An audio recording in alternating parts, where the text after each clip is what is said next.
Good morning everyone. আশা করি তোমরা সকলে খুব ভালো আছো, আমিও খুব ভালো আছি। অনেক দিন বাদে একটা বড় ব্লগ তোমাদের সাথে শেয়ার করব ভাবলাম।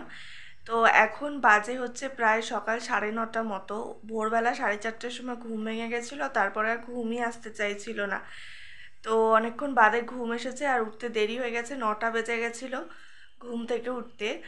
আর ফ্রেশ ট্রেশ হতে 9:30 বেজে গেছে, এখনও চা খাইনি, চা খাবো, মা চা করে নিয়ে এসেছে। তো চলো চা টা খেয়ে তারপরে দেখি কি করা যায়। যাই করব তোমাদের সাথে তো অবশ্যই সেটা শেয়ার করব। সাথে থেকো, আশা করি ভিডিওটা ভালো লাগবে। এই যে চা নিয়ে এসেছে মা, গরম গরম চা। তো চলো চাটা খেয়ে নিই, তারপরে আবার দেখা হচ্ছে। তো এখন বসে গেছি হচ্ছে ভাত খেতে, মানে চাটা খেয়ে তারপরে হচ্ছে কটা এখন 10টা 15 বাজে। তো আধ ঘন্টা মতো ব্রেক নিয়ে আবার খেতে চলে এসেছি। তো আজকের ভাতের সাথে রয়েছে, সকালে ভাতের সাথে রয়েছে হচ্ছে ভেন্ডি আলুর তরকারি আর ডিম সেদ্ধ। তো খেয়ে দিয়ে তারপরে স্নান করে নেবো, কারণ আজকে একটু হাবড়ায় যাওয়ার আছে বাবার সাথে। তো সেই জন্য স্নান টান করে গেলে একটু ফ্রেশও লাগে। তো দেখি যদি আরও কিছু করি তো তাহলে অবশ্যই শেয়ার করব। কিন্তু হাবড়ায় আজকে যাওয়াটা খুব দরকার। কেন দরকার, কি দরকার সেটা তো অবশ্যই তোমাদের সাথে শেয়ার করব। তো চলো ভাতটা খেয়ে নিই। তো আমি এখানে পরিষ্কার করা শুরু করে দিয়েছি, মানে এক এক দিন ঘরের এক একটা জিনিস পরিষ্কার করছি। একদিনে তো সবটা করা সম্ভব হয় না, সেই জন্য হচ্ছে এক এক দিন এক একটা সাইড পরিষ্কার করলে জিনিসগুলো পরিষ্কারও হয়ে যাচ্ছে, আর মানে কষ্টটাও খুব একটা হচ্ছে না। আর না হলে যদি একদিনে সবটা করতে যাই তো ভীষণ কষ্ট হয়ে যায়। তো আমি আজকে হচ্ছে শোকেজের নিচের তাকটা পরিষ্কার করছিলাম। মুখে মাস্ক পরে নিয়েছি, মানে ধুলোতে সমস্যা হয় সেই কারণে। তো ওইটা মানে সেকেন্ড তাকটা নর্মালি খুব একটা পরিষ্কার করা হয় না, ওপরেরটা তো পরিষ্কার করাই হয় যেহেতু ঠাকুর রাখা আছে।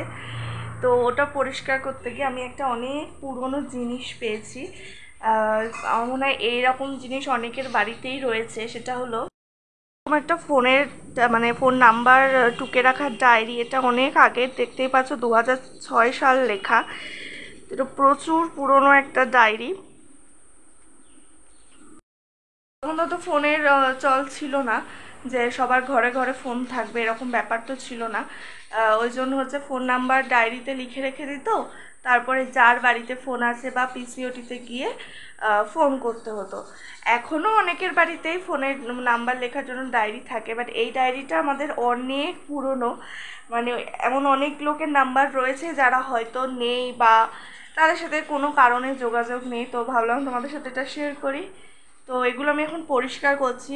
রোজ তো পুরো ঘর পরিষ্কার করা সম্ভব না, তাই এক এক দিন এক একটা সাইড করে পরিষ্কার করছি। তো এরপরে পরিষ্কার করা হয়ে গেলে ঝাড়টা দিয়ে ঘরটা মুছে নেব। আর বাইরে করেছে হচ্ছে প্রচণ্ড মেঘ। তো জানি না যে আদৌ হাওড়ায় যেতে পারবো কি না।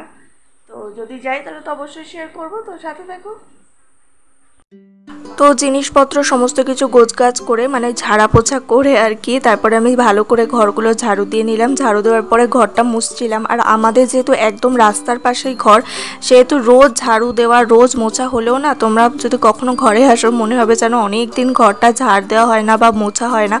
মানে প্রচণ্ড ধুলো হয়, জিনিসপত্র একেবারে ধুলোতে সাদা হয়ে যায়। তো আমি স্নান টান করে একেবারে ফ্রেশ হয়ে নিয়েছি। আর এখন প্রায় বাজতে যায় হচ্ছে 1:45। হাবড়ায় যাবো তো বলেছিলাম, কিন্তু বাবা এখনও বাড়িতে আসেনি। মনে হয় দোকান থেকে মাঠে গেছে। একা মানুষ তো, দোকান মাঠ সব একসাথে সামলাতে হয়, ওই জন্য মানে কোনটা করবে কোনটা করবে না বুঝতেই পারে না, মানে সব দিক সামাল দিতে হয় একাকে।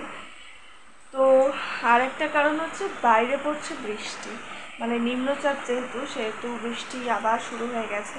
তো আজকে হয়তো আর যাওয়া হবে না, হয়তো কি আর যাওয়া হবে না, কালকে যাব। কালকে যাব হাবড়ায়, যেগুলো নেওয়ার রয়েছে সেগুলো কালকে নেব। তো এই যে বাইরের পরিস্থিতি এটা। তো দেখা যাক বৃষ্টি কতক্ষণে থামে।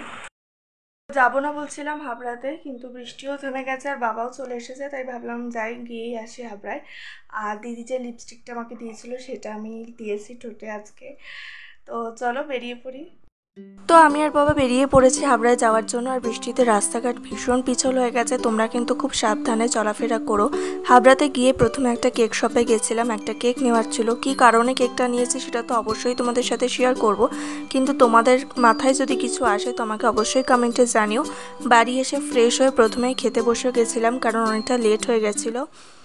তো ঘুম থেকে উঠলাম, হাবড়া থেকে এসে এত টায়ার্ড লাগছিল, কিছুই কিন্তু করিনি সেইভাবে, কিন্তু তাও ভীষণ টায়ার্ড লাগছিল। ওই জন্য খাওয়া দাওয়া করে ঘুমিয়ে পড়েছিলাম, আর কোনো রকম ভিডিও করা হয়নি। তো এই সবে ঘুম থেকে উঠলাম, এখন হচ্ছে রেডি হয়ে পড়াতে যাব, কিন্তু বাইরের অবস্থা খুব খারাপ এবং অন্ধকার করে এসছে বৃষ্টি হবে বলে। আরেকজনের অবস্থা দেখো, বৃষ্টি হলেই ওনার এই অবস্থাটাই হয় ঠিক সারাটা দিন ধরে। তো যাই হোক, আশা করি ব্লগটা ভালো লাগলো। যদি কিছু ভালো লেগে থাকে তাহলে অবশ্যই ইউটিউব থেকে যারা দেখছো তারা চ্যানেলটাকে সাবস্ক্রাইব করে দিও, যারা ফেসবুক থেকে দেখছো তারা ফলো করে দিও প্লিজ। তো দেখা হচ্ছে নেক্সট ভিডিওতে, ততক্ষণ পর্যন্ত ভালো থেকো, সুস্থ থেকো এবং আনন্দে থেকো। টাটা।